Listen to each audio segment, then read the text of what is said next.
प्रिय छात्र छात्री तथा दर्शक वृंद, वेलकम टू आवर चैनल। ए चैनल रे आज रो क्लास रे हम इंग्लिश ग्रामर पढ़िबा।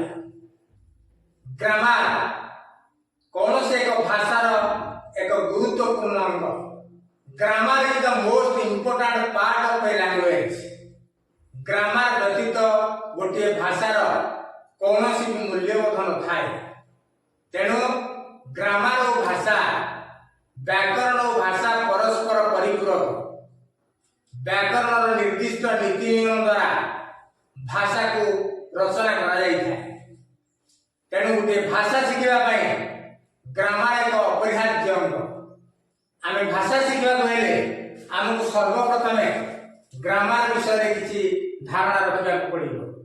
नचेत से भाषा को आम शुद्ध भाव में लिखि परिबा नहीं, बुझी परिबा नहीं, पढ़ी परिबा नहीं, एपरिक कहि मध्य परिबा नहीं। तेणु से ग्रामर कौन? ग्रामर निर्दिष्ट नीति नियम गुड़िक एक एक विषय वस्तु पर आधारित। जेपरिक एटी आम देखिबा लेटर्स अक्षर कौन सी भी भाषार निर्दिष्ट संख्यक गुड़िया अक्षर थाए। से अक्षर गुड़िक द्वारा भाषा को लेखा जाए। से अक्षर गुड़िक व्यवहार करी शब्द गठन करा जाय थाए, जहाँ को हमें वार्ड कहते। एवं आमर प्रत्येक मुहूर्त आमर पार्टी गोटे पर गोटे शब्द बाहरी थाए एवं आमर भावना और भाव को प्रकाश करि थाए, जहाँ श्रोता को बुझिया पई सहाय्य करि थाए।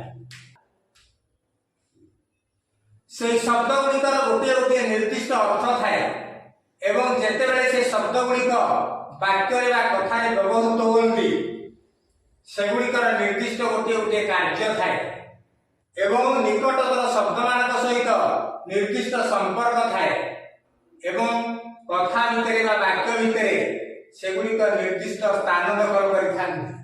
सेगुड़िक पार्ट्स ऑफ स्पीच कहाଯାଏ। एई पार्ट्स ऑफ स्पीच गुड़िक 8 भाग में विभक्त। जेपरिक गोटे मजा कथा आमे आज इंग्लिश ग्रामर क्लास को गोटे नुआ मेथड रे पढ़िबा। एठारे देखै दिया जायछि गोटे मनुष्य शरीर चित्र मध्य तार बाह्य अंग विभिन्न ग्रामाटिकल आइटम व्याकरण विभिन्न उपादान को देखै दिया जायछि बा दर्शै दिया जायछि। सेही अंगर कार्य निकटतर अंग गुड़िक सहित सेमानकर संपर्क एवं ए मनुष्य शरीर भितर सेमान दखल करिथिबा स्थान को विचार करी एगुड़ी को एथिरे स्थानित करा जायछि।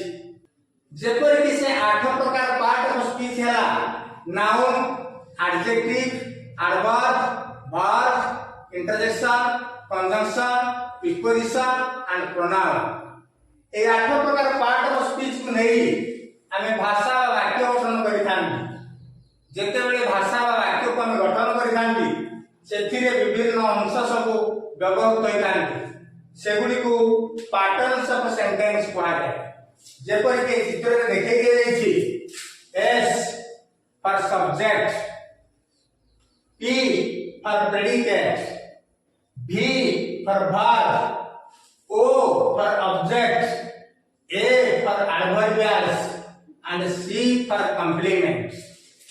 एई 7टी पैटर्न्स को व्यवहार करी आमे वाक्य रचना करिथांती बा भाषा प्रकाश करिथांती।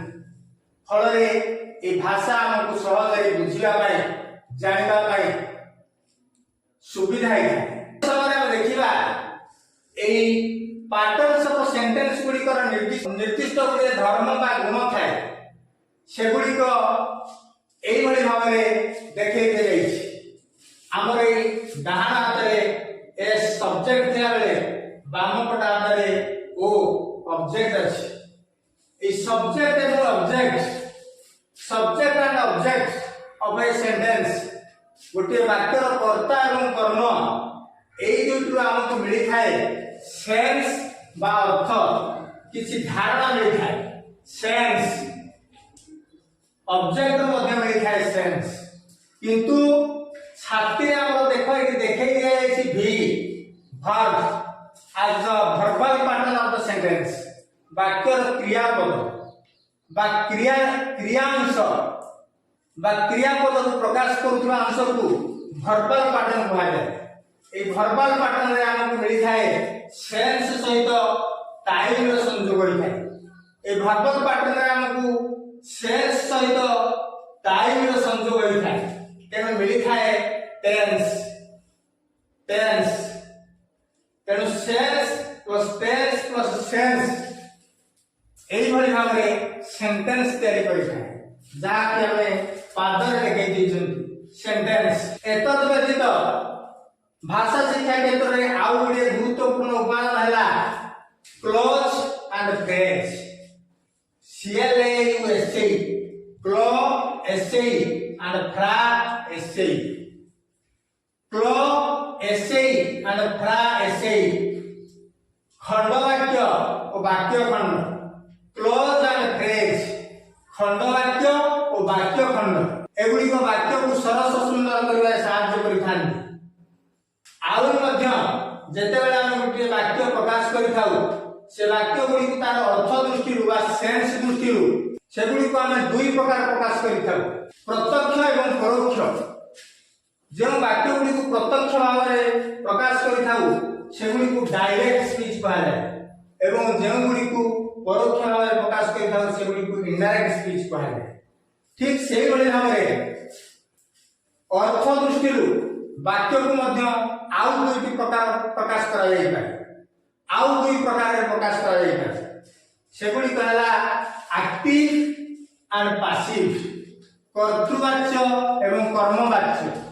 तेणु वॉइस एंड स्पीच एई भली भाव में दुईटी उपाय वाक्य गुड़ी को भाषा क्षेत्र में प्रकाश करिथा। तबे से जहाँ भी हो एई भली भाव में हमर सेंटेंस तैयारी हुए।